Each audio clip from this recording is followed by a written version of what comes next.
This ball is crushed. She is on! Fires! The chasing game! They're done! Alex Ovechkin is the greatest goal scorer in the history of the NHL. Sayers! Gimme! Make free! Swing and a miss! Swing and a miss! Welcome back to DC SportsTalk Xtra. I'm Jack Morrison, and welcome to a very special episode. We are doing a full-on hockey extravaganza to kick off the new NHL season. No football, no basketball, no baseball, just hockey. As the start of the season kicks off, buckle in. We are going to do a full team-by-team breakdown, talk expectations for the year, hit on major storylines, give some way too early predictions for awards, and of course, close it all out with playoff brackets and a Stanley Cup pick. Let's get into it.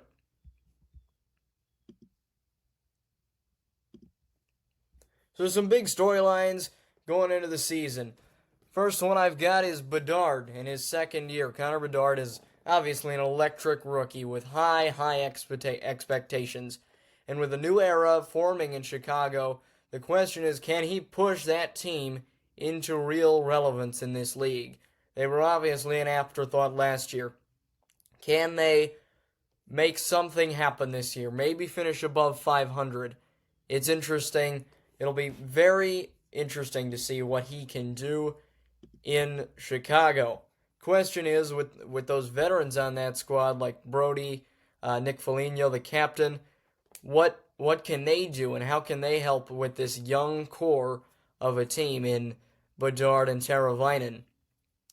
So that's one big storyline. Obviously, Connor Bedard, he's going to have a big year. And I think he's very capable of doing that. He's just going to have to get a lot of ice time. Obviously, he's a lot more comfortable. It's his second year in the league.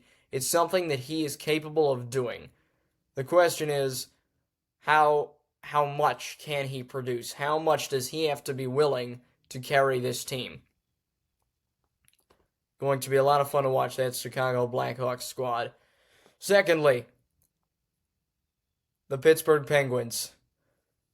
Sidney Crosby, Evgeny Malkin, and Letang. Is this the last dance? Obviously, you've got Crosby with, having a storied career, but Chris Letang and Malkin both getting up there. It seems like it's Malkin's farewell tour. What can they do to and it was the same question with Chicago, but can they produce some sort of relevance for Pittsburgh? It's Crosby obviously has had an incredible storied career. Does he have one more final clutch push in him? Chris Letang and Evgeny Malkin need to, of course, step up and help out this team. But it's a veteran core, and they can make something happen. It just depends. I mean, they've got to execute. This is their last dance. And I think it's going to have to be a great year for Pittsburgh. Kind of a make-or-break thing to determine kind of what if Crosby stays or what happens in terms of the future of that hockey club. Now, another make-or-break team, it's obvious, it's the Edmonton Oilers. McDavid and Draisaitl, is it cup or bust in Edmonton? I think the answer is absolutely. You had Kirill Kaprizov, who reset the market just a few days ago with an incredible contract, and you've also got you've got McDavid, who has been more of a producer, and you've got Leon Draisaitl, who is locked up for a while, but it's really, if the Oilers want to start a dynasty, they need to win, and they need to win now. And they've made it to the Stanley Cup Finals 2 years in a row. That's not something to complain about. But they're too good of a team to lose twice. Admittedly, it was against Florida, but you have the two greatest players in hockey right now, and two of the greatest players to ever play hockey. They're on the same team, on the same line. And one of them's captain, one of them's alternate. Like, you've got to find a way to break through in Edmonton. Their power play leader is gone, and he's now over in Dallas, who I'm definitely going to be talking about a lot. But McDavid and Draisaitl, it is cup or bust in Edmonton. They are going to have to make something happen if they want to stick around, if they want to keep McDavid in Edmonton. If not, he's got so many options of where he wants to go. The Maple Leafs, can they finally break through in the playoffs?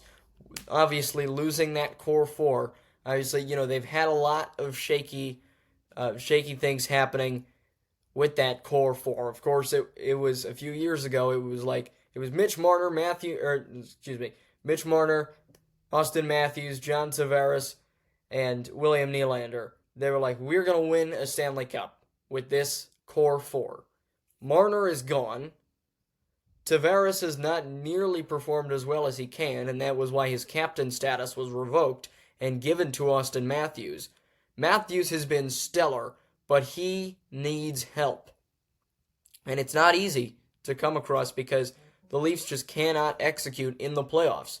And they've ran into a few roadblocks, and it's just going to have to be really... I mean, they have Matthew Nyes, who's going to have to step into a difficult role, but can they break through in the playoffs? It's a question that we won't be able to answer until much later in the season. But they've got a chance. I believe they do, and I believe they've got easily a top tier team in the league. I just don't know. That playoff is such a question mark. The Golden Knights have a chance to repeat again as Stanley Cup champions.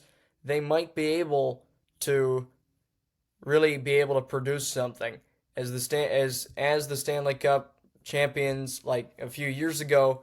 The Knights are really going to have to produce, and they have Mitch Marner, they have Jack Eichel, and that duo is going to be absolutely unstoppable. It's just a matter of Adin Hill in goalie, who has been very strong. It's just how long can he last? It's his health and his consistency that's going to really help out this Vegas team. And I think if they can do that, they will be serious contenders to win the Stanley Cup this year. The Avalanche. Gabriel Landeskog, one of my favorite players in hockey history. He's back to 100%. But the question is are the Avalanche in total back to 100% after a lot of injuries last year? We'll see, and I believe they're one of the top teams in the NHL. Definitely can make a run for it. And I think the other incentive that the Avalanche have is that, and this is the same with the Leafs and the Knights, is if they can show that they are winners, that they can execute in the playoffs, and all of those teams have lockdown goalies in Stolarz, Hill, and in Blackwood, which is what McDavid obviously wants. They can show that McDavid can go to that team and they can win, because McDavid wants to win. There's no question. The Avalanche have a simple case if they win. You have Nathan McKinnon, you have Cale Makar, and you have a lockdown goalie. This team is like, how do you beat that team? You can't. So that's definitely a lot of incentive for the Colorado Avalanche to really produce this season. New York Rangers, a new coach, a new identity, a new captain. Can they deliver?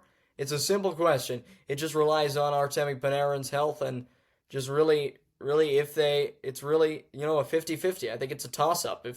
Can the Rangers deliver in some form? The Seattle Kraken, was that playoff run, was that a fluke, or was that a foundation for a future in Seattle? It's a question that only time will answer. Again, a lot of these, we just have to wait and see the season, but it's just a matter of it's things to watch out for, and I think the Kraken are a very interesting team storyline to watch. And finally, the goalie landscape. Vasilevsky, Shesterkin, Hellebuck, Sorokin, Bobrovsky. Who rules the crease? It's just I mean, obviously, Connor Hellebuck, Vezina, and Hart last year. Shesterkin has been incredible. Vasilevsky, the former Vezina winner and one of my favorite goalies, probably my favorite in the league. Ilya Sorokin does not get nearly enough credit for being a great goalie on a very subpar team, and I look forward to what the Islanders can do with him this year. And it's just a matter of who can execute, who can play the most, who can stay healthy. And of course, Bobrovsky, who is shut down whenever he has to be. He is the clutch mastermind, and he was red hot in the postseason. He was red hot towards the end of last year. It's all about momentum for that Florida Panthers team, and right now they have a ton of it. So now we head into some division previews and team-by-team breakdowns, and we'll start over in the Atlantic Division with those Florida Panthers.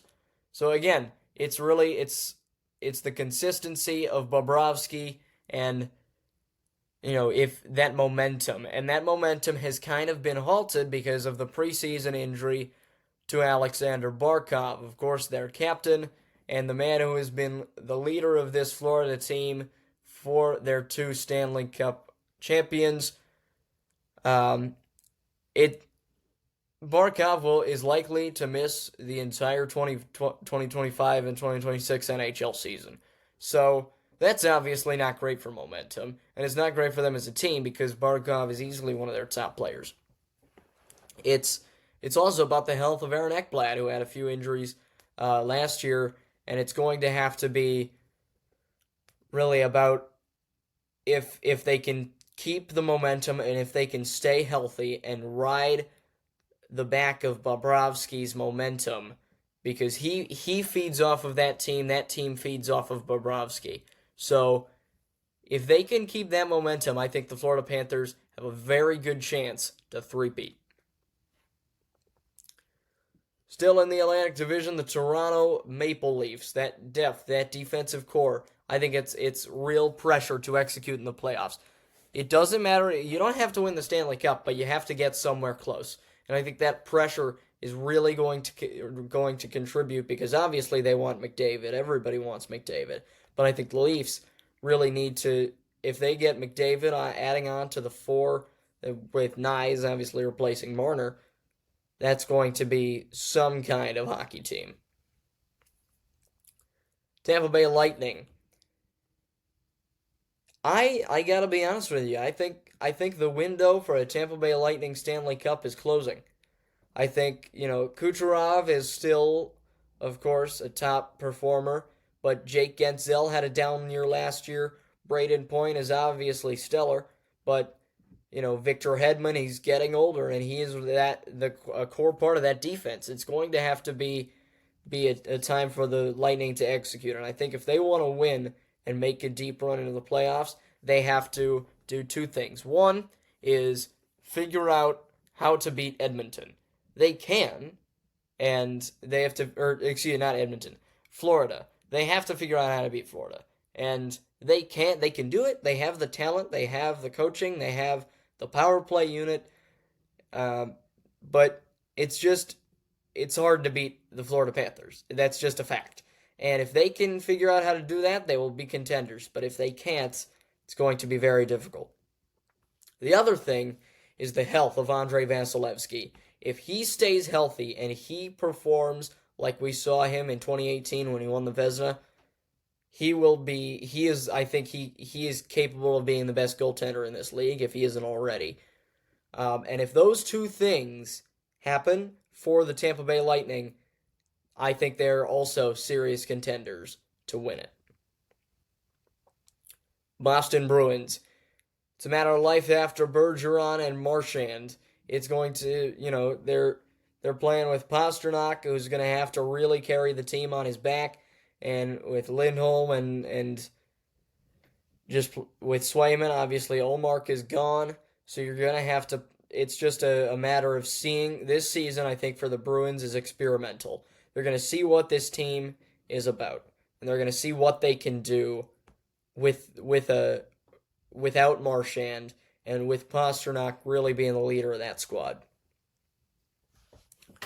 For the Ottawa Senators, I think it's a playoff or bust year. You've got Chabot, Stützle, and Tkachuk in that obviously stellar offensive core, but that physicality of Tkachuk matched with the puck handling of Stützle, I think it's dangerous for the Senators. But I think it's a playoff or bust year. If they make the playoffs, I think that's a successful season for the Ottawa Senators. Buffalo Sabres, can they break the drought?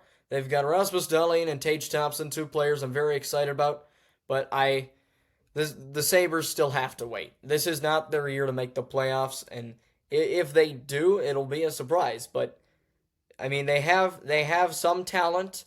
It's a matter of depth. They don't have it, and I think they've got to find a way to break the drought. I think they will make the playoffs in the next 3 to 5 years, but right now they're just not at that state yet.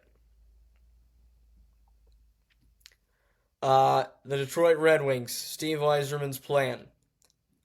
Is it working? I mean, that's a legitimate question. I mean, Moritz Seider, Lucas Raymond, Dylan Larkin, you've got some great talent in Detroit, but I mean, it feels like there's something missing because they didn't make the playoffs last year, and they Lucas Raymond is a top tier forward in the league.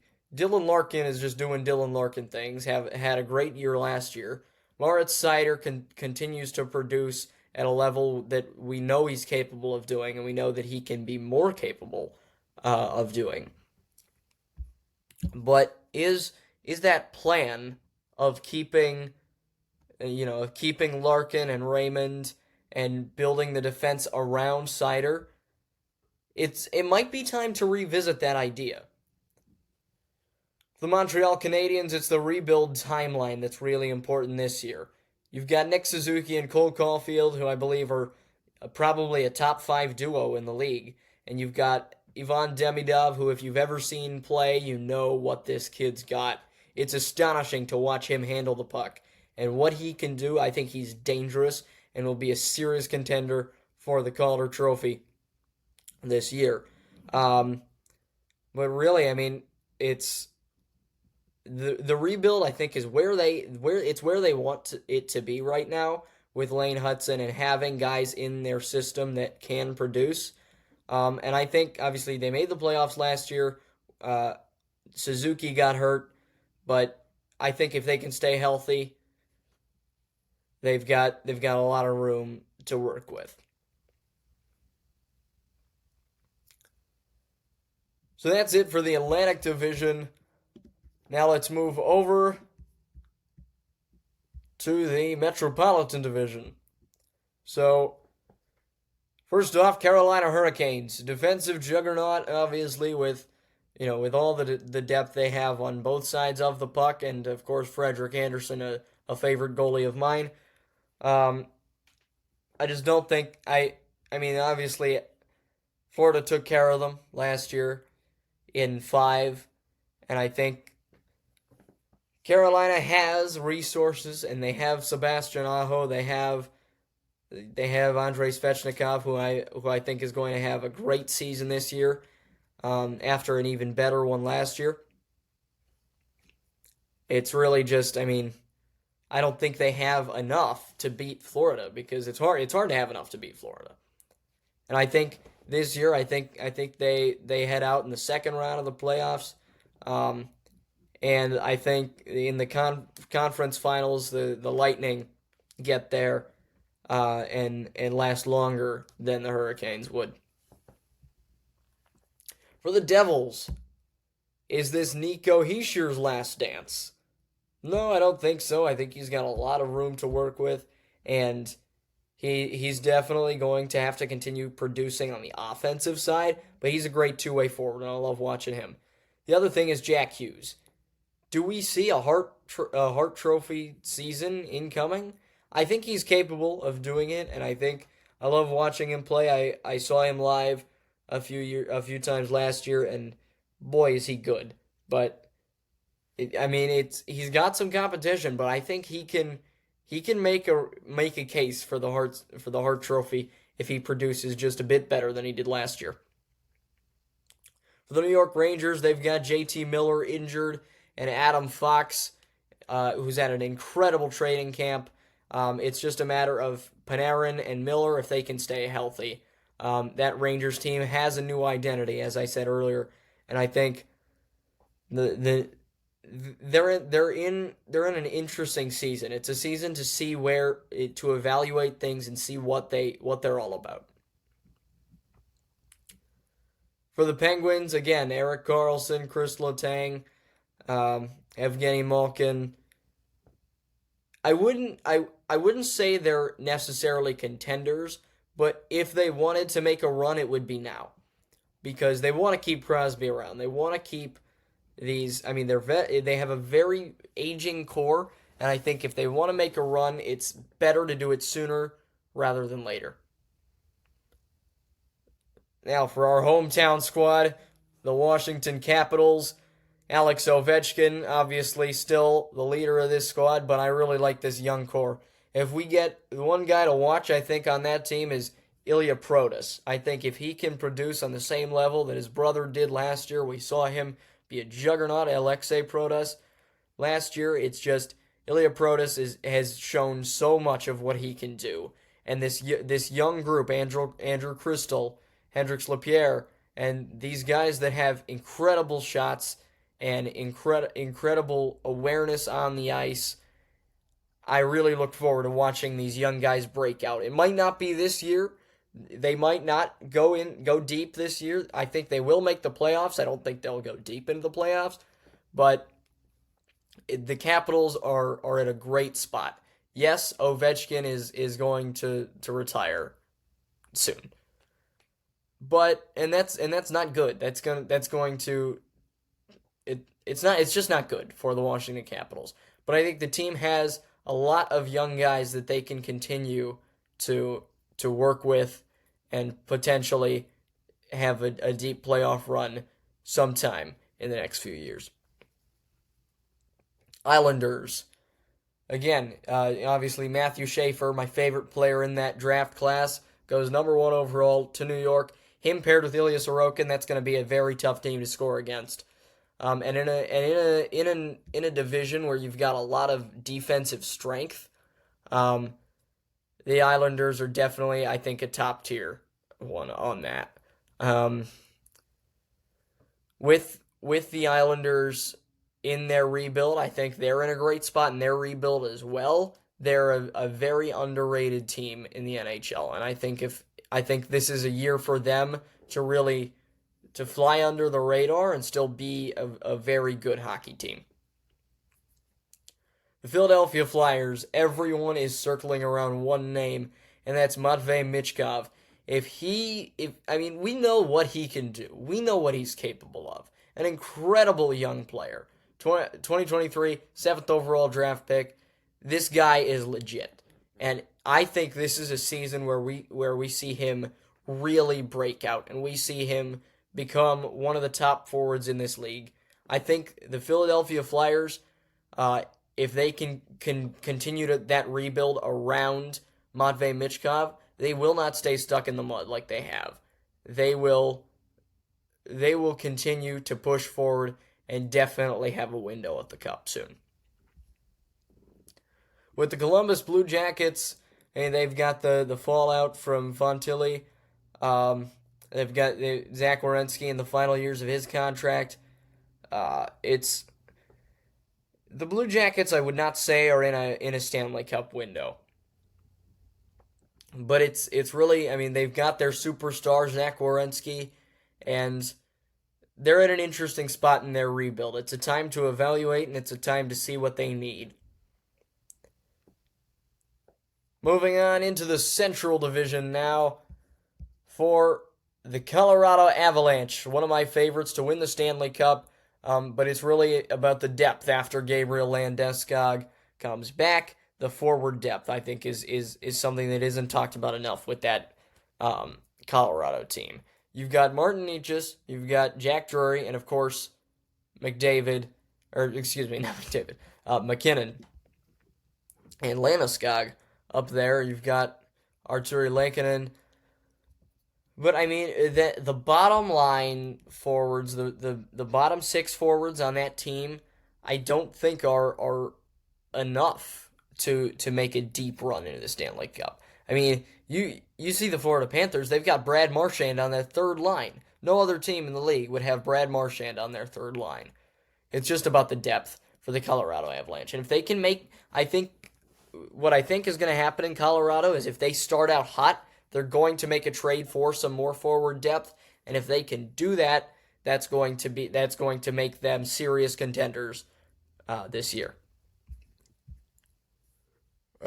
Minnesota, Kaprizov, obviously signing a new contract. So this year, it'll be about they're one of my teams that I think can appeal to Connor McDavid. So Kaprizov is carrying that load, and now that they have him locked up, that allows the Minnesota Wild to have a lot of time to work with. If they can keep a rebuild centered around Kirill Kaprizov and the way that he plays hockey, that team this season is going to be extremely valuable. It's going to see, is Matthew Boldy really going to be a centerpiece of that organization? Can they make a deep enough run into the playoffs and keep Philip Gustafsson healthy enough to really appeal to McDavid and then have the cap space to sign McDavid? So I think this is a very important and interesting season for the Minnesota Wild. They're going to be one of my favorite teams to watch this year. The Winnipeg Jets. I mean, it's about the future right now in Winnipeg. We thought that their cup window was right now, and we thought, it might not be. It legitimately might not be a cup window right now. I mean, we saw them. They won in 7 against the St. Louis Blues, but then other than that, I mean, Connor Hellebuck had not a great playoff run, and Mark Scheifele, it's his future with that team. Kyle Connor is in a contract, but they've got a strong defensive core. They've got Mark Scheifele and they've got Kyle Connor, Gabe Vilardi, a very strong first line. Nikolai Ehlers, who I love watching play. I think he is really, really in a position to have a great season. But I mean, it's the future with Connor Hellebuck on that team, because if he stays there, they will have their cup window extended longer. If not, and if they fall short this year, I think that cup window closes rapidly. St. Louis Blues. I mean, we saw what they did last year. Had the best record after the Four Nations break. Jordan Binnington is a highly underrated goalie. He deserves so much more respect. But if they can continue just that momentum, obviously Robert Thomas and Jordan Kyrou were able to create Pavel Buchnevich. Again, that is going to help the Blues fix that identity that was missing for so long in St. Louis. And I think if they can, they will go even further into the playoffs. Obviously, they ran into Winnipeg last year, but made them run for it. The Nashville Predators are not a good hockey team. They have Steven Stamkos, who is an old man, and Roman Josi, who is not as old, but he is really their one guy. Philip Forsberg is old. He is great, but he is old. This is not a time for the Predators to be winning a game right now. The Nashville Predators have a new general manager, and they have Roman Josi, and they have. I mean, they don't really. I mean, Jussi Saros is really their one bright spot, but I think if they're smart, they'll trade him at the middle of the year. I mean, they're in a rebuild. Everyone knows this. They're not in denial about it. I mean, the Predators know they're trying to rebuild, but I think the smart decision is to trade away Jussi Saros because you've got a strong backup, and then continue to build that young core around. You've got Roman Josi as a captain for the long term. Build the young core around Roman Josi and continue the rebuild. I don't think they'll be making the playoffs for a while, but I think if they don't have a plan But I think if they have a plan, which they most likely will by the end of the year, I think the Predators are set up for success long in the future. Chicago Blackhawks, we talked about earlier, Bedard, that year 2 growth. But for me, I think we're going to see a really, really strong breakout season for Teuvo Teravainen, one of my favorite forwards to watch. He's a great winger, and him alongside Bedard on that first line is going to be very strong. As for the Utah Mammoth, it's their first year under an actual name, not just the hockey club. They've got Clayton Keller as their captain returning. But it's kind of the same deal with the Predators, though. Do they have a long-term plan? At this moment, it doesn't really seem like it. And I think they need one if they want to. I mean, every team needs a long-term plan, but I think the Utah Mammoth do not have one at this moment. And this season, it's about finding one for them. Golden Knights. As we move into the Pacific Division, we'll start with the Golden Knights, who we of course spoke about earlier. Can they do it again? Their cup window was of course extended by Mitch Marner, but you know it's just going to be difficult because you've got a lot of aging guys on that team, and it's going to depend on Adin Hill's health, and really I think they can go far in the playoffs, and they're very strong, but they need their top guys, and their guys who are superstars. They need them to execute. It's as simple as that. It's not complicated, but it's just something, it's a lot easier said than it is done. Of course, it's Cup or bust in Edmonton. The McDavid era could be coming to a close, and the pressure there is incredible. If they win, McDavid's staying there. If they don't, he's not. It's that simple. Win, and you keep the best player in the league. If you lose, he goes somewhere else, and you probably are not going to win a Stanley Cup for a while. And I think there are a lot of teams that can appeal to Connor McDavid, and we'll get on that in a moment. But the Oilers have to win, and they have to win now. Los Angeles Kings continue with Anze Kopitar in his final season as an NHL hockey player. And it's about, for me this year, is in Los Angeles, is obviously the farewell tour for Kopitar and just restarting. It's you've got those guys, you've got Alex Lafreniere, who I know is going to step up. We saw him do it last year, and I know he's more than capable of doing it. I predict a great season from him, and if I had to take a guess, he would be or Adrian Kempe.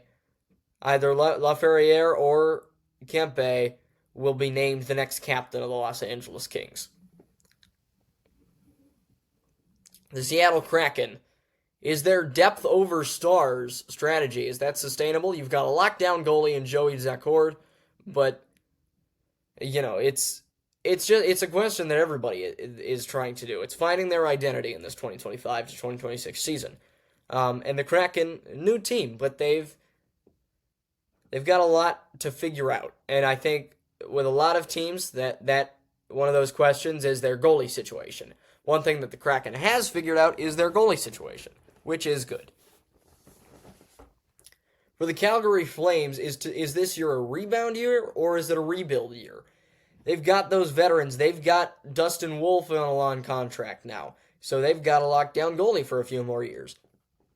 But this is kind of a year that will either decide we're going to make a push for the Cup or we're going to rebuild. And I think it's going to be really interesting to see how that unfolds, because I think a lot of pressure is going to happen early. They're going to lean heavily on Dustin Wolf. They're going to lean heavily on Nazem Kadri, and it's definitely interesting to watch that Calgary Flames squad. The Vancouver Canucks have a very interesting situation. Quinn Hughes is a very young captain, and he is, in my opinion, the best defender in the NHL right now. But the real situation comes with Elias Pettersson and his contract. How much longer is he going to stick around? Are the Canucks going to be willing to pay him? and I don't think the Canucks are in their cup window quite yet, but it's just a matter of appealing to Elias Pettersson. The San Jose Sharks.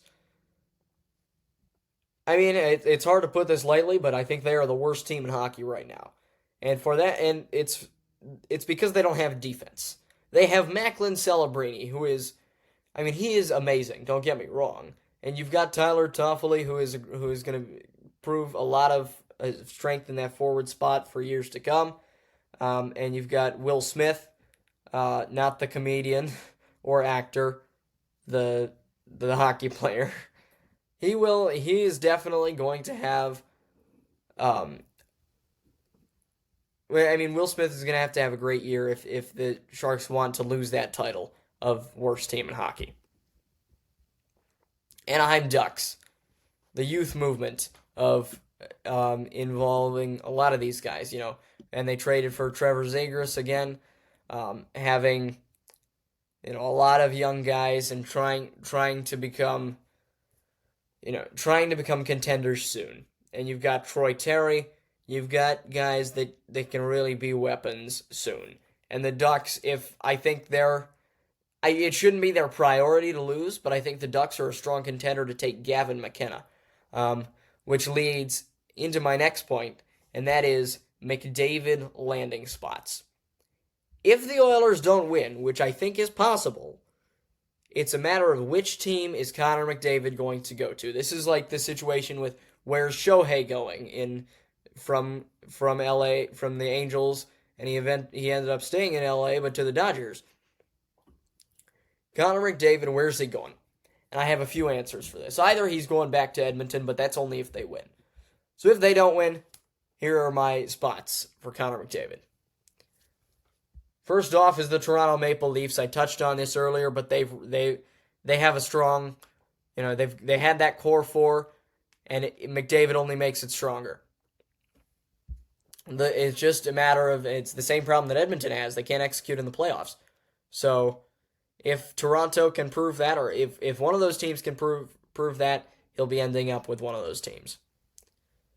The second team that I like the chances of Connor McDavid heading to is the Dallas Stars. Here's why.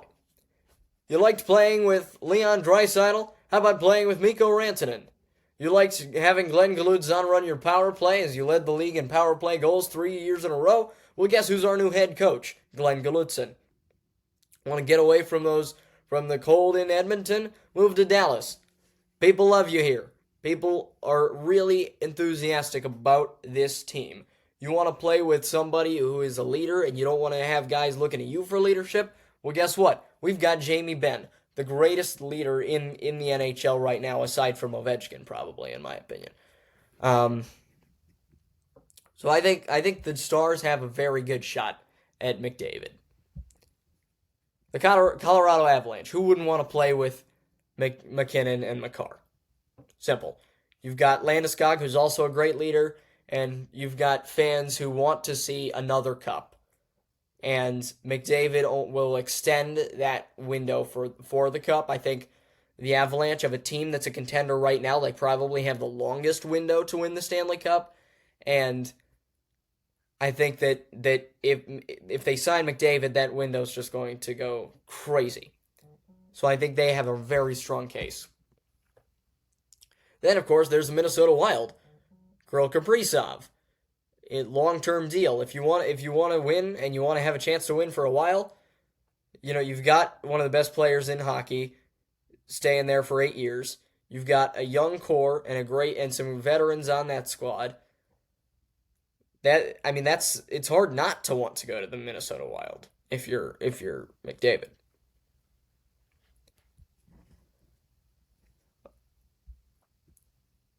Then there's the Vegas Golden Knights, Jack Eichel, Mitch Marner, Connor McDavid. Ridiculous. What more can I say? Then, so that's it for my McDavid landing spots. It's going to be very interesting to see. But as for my official prediction of where he's going to end up, I think in free agency, I think he goes to the Dallas Stars. They're a team with a lot of depth in a lot of places, and they have something that McDavid desperately wants, and that is a shutdown goalie. How does Jake Ottinger sound for one of those? All right, so now we'll get into some awards predictions. So really, I think for the Hart Trophy, that's if you're not familiar with some of these hockey terms, I will explain them all.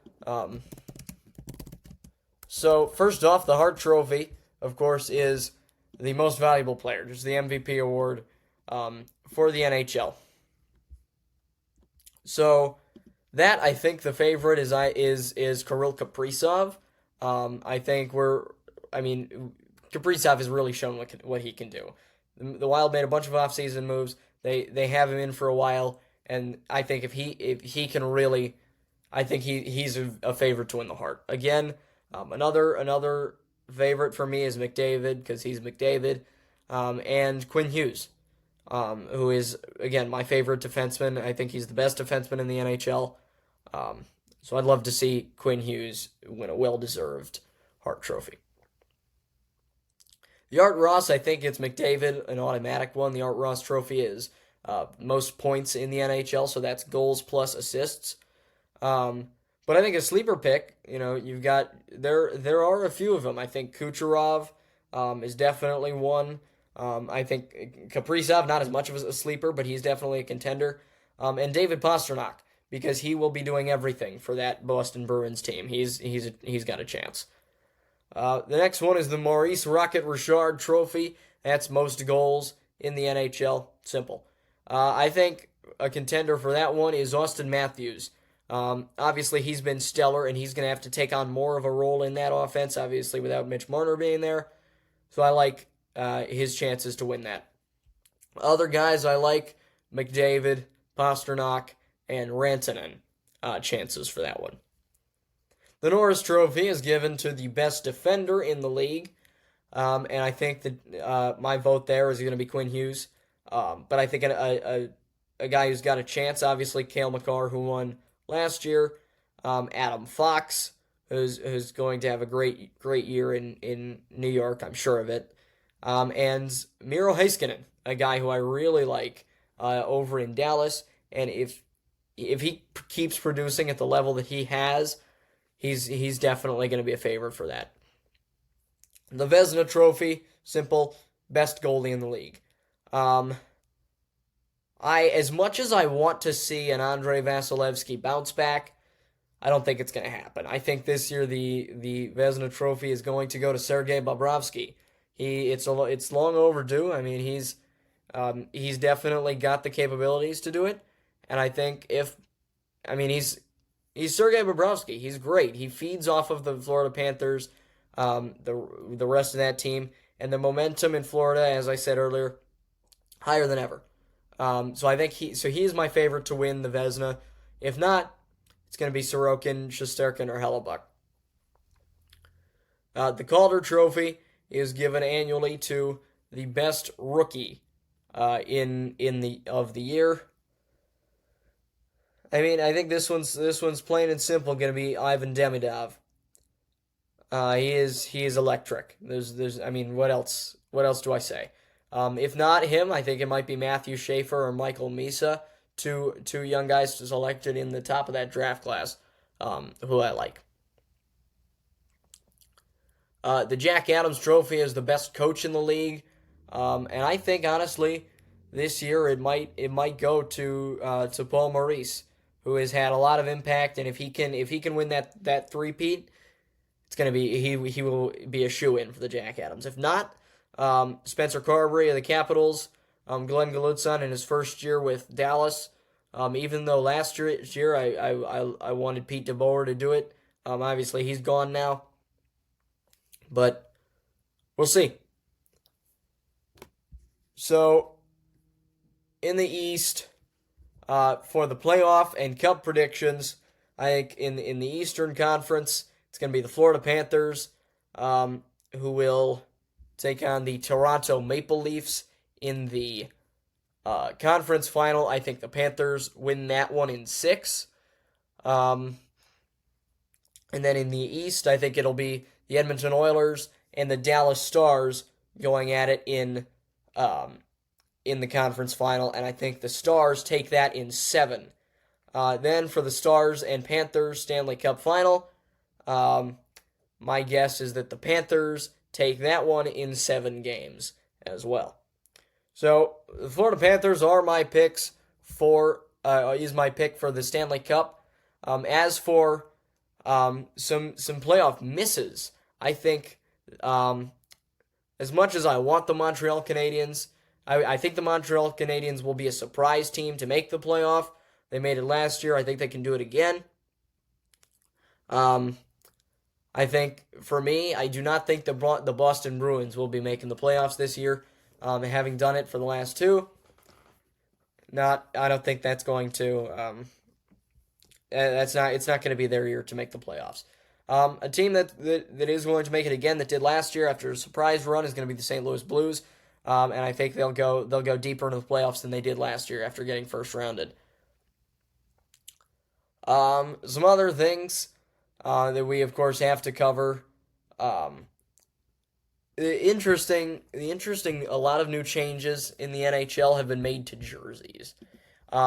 First off, I like the Capitals' new jersey. I encourage you to look all of these up. The Capitals' new red jersey with the soaring eagle, and the Oilers' new third jersey I love, as well as the new green Dallas Stars alternate. That one's great. So that'll wrap up our season kickoff special. Thank you so much for tuning in after going through every team, every division, the big storylines, award races, and some playoff predictions. Cannot wait to get this season rolling. The NHL is in one of its best eras right now. We've got generational stars all over the league. Rivalries heating up, and for once, parity really does feel real. Thank you for hanging with me on this episode. If you liked it, make sure to follow and share this with a fellow hockey fan. Stick around, because all season long, we will be breaking down the biggest games, hottest take, and every storyline that matters. Until that opening night, enjoy it. And I'm Jack Morris, and thank you so much for tuning in to DC SportsTalk Xtra.